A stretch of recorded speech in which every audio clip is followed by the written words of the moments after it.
Sur cette question de l'évolution des inégalités, tout dépend un petit peu de la manière dont on les mesure.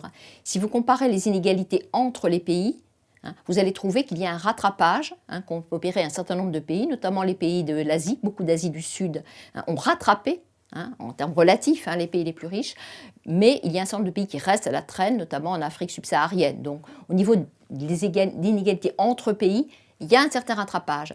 Si vous pondérez ces pays par leur taille, ce qu'on observe, c'est que des gros pays, des pays très peuplés comme l'Inde ou la Chine, se sont enrichis et que sous cet angle-là, les inégalités se sont plutôt resserrées, parce que beaucoup de gens sont sortis de la pauvreté du fait de cette évolution.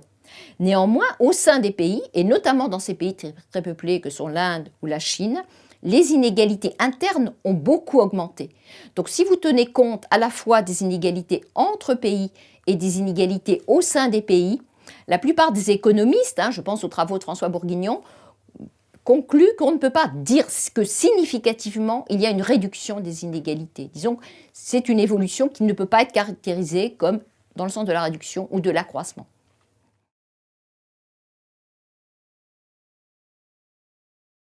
Dans les pays les plus riches, les inégalités sont en général à la hausse, notamment du fait de l'accroissement de ce qu'on appelle maintenant les super riches. Alors, ceci vaut y compris pour des pays comme la France, bien que la France se caractérise toujours par un niveau relativement modéré d'inégalité, notamment par rapport aux pays anglo-saxons.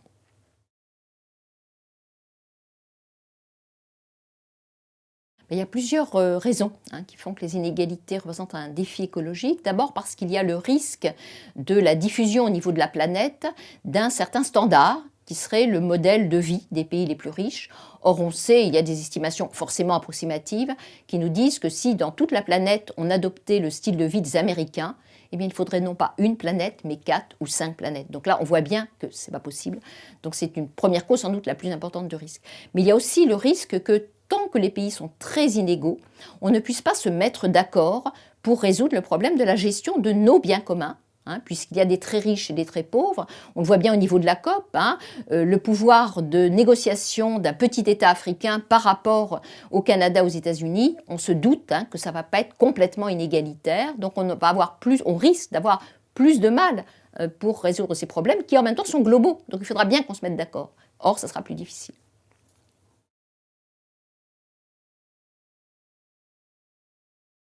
Je pense que le plus important au niveau local, c'est de prendre conscience du fait que ce qu'on fait chez nous peut avoir des conséquences ailleurs, notamment dans nos consommations quotidiennes.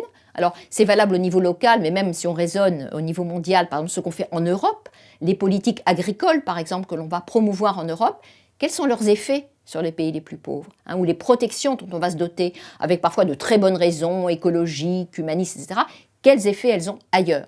Donc je pense qu'apprendre le fait que dans la situation d'interdépendance où on est au niveau de la planète, ce qu'on fait ici a des conséquences ailleurs, ça s'apprend et c'est tout à fait nécessaire.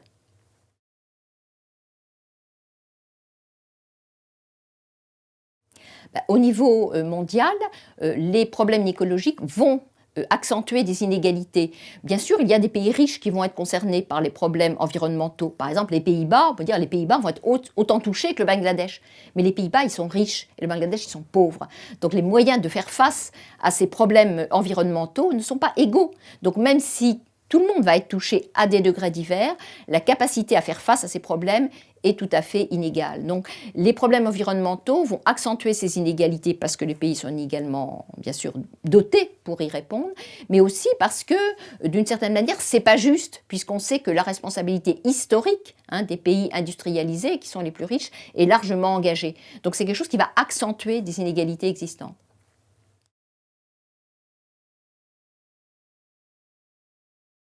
Je pense qu'en matière de solutions, il y aura toujours des questions de bouteilles à moitié vide ou à moitié pleine. Je pense que la COP, la dernière COP a été très intéressante. Il faut se rappeler que 40 ans auparavant, on était en guerre mondiale. Là, les pays se sont réunis et en ont parlé. Alors bien sûr, les grincheux vont dire c'est pas assez, mais il faut voir d'où on partait. Donc je pense qu'il y a un certain nombre d'idées qui ont été mises en avant, qui font consensus aujourd'hui.